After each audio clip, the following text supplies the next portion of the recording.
To the Trump administration's move on Greenland, the president calling the territory a must-have for the United States, and his vice president returning to Washington overnight after a tour of a U.S. military base on the island.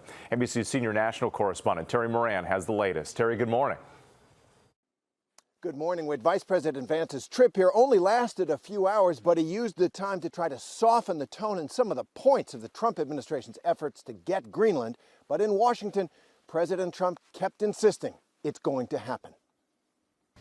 This morning, Vice President J.D. Vance and the Second Lady are back home after their historic trip to Greenland. Vice President becoming the highest-ranking U.S. official ever to visit Greenland. Well, thank you all for everything you do, and thanks for having us. So please sit down, guys. His visit to the remote U.S. Space Force base in the far north. But the original plan to visit Greenlandic communities got canceled after protests were planned. So Vance tried to calm things down for the first time, offering this U.S. pledge about who will govern Greenland. The Greenlanders are going to choose through self-determination to become independent of Denmark, and then we're going to have conversations with the people of Greenland from there. Back home, President Trump made clear once again his determination for the U.S. to take control of Greenland. We need Greenland, very importantly, for international security. We have to have Greenland. It's the mineral riches of this wild land and its strategic position to counter Russia and China in the Arctic that Trump wants. But Greenland is part of Denmark, the Danish prime minister with a fierce message of her own, saying Greenland belongs to Greenlanders. But Vance tried to drive a wedge between Greenland and Denmark, a U.S. ally. My argument again to them is I think that you'd be a lot better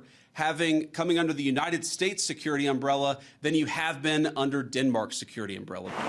In the capital city of Nuuk, locals telling me the Trump administration's efforts for the U.S. to get control of Greenland seem to be backfiring. We don't know how he's going to do it. Is he going to strangle us economically? Is he going to put troops on the ground? It's everybody has their own fear right now.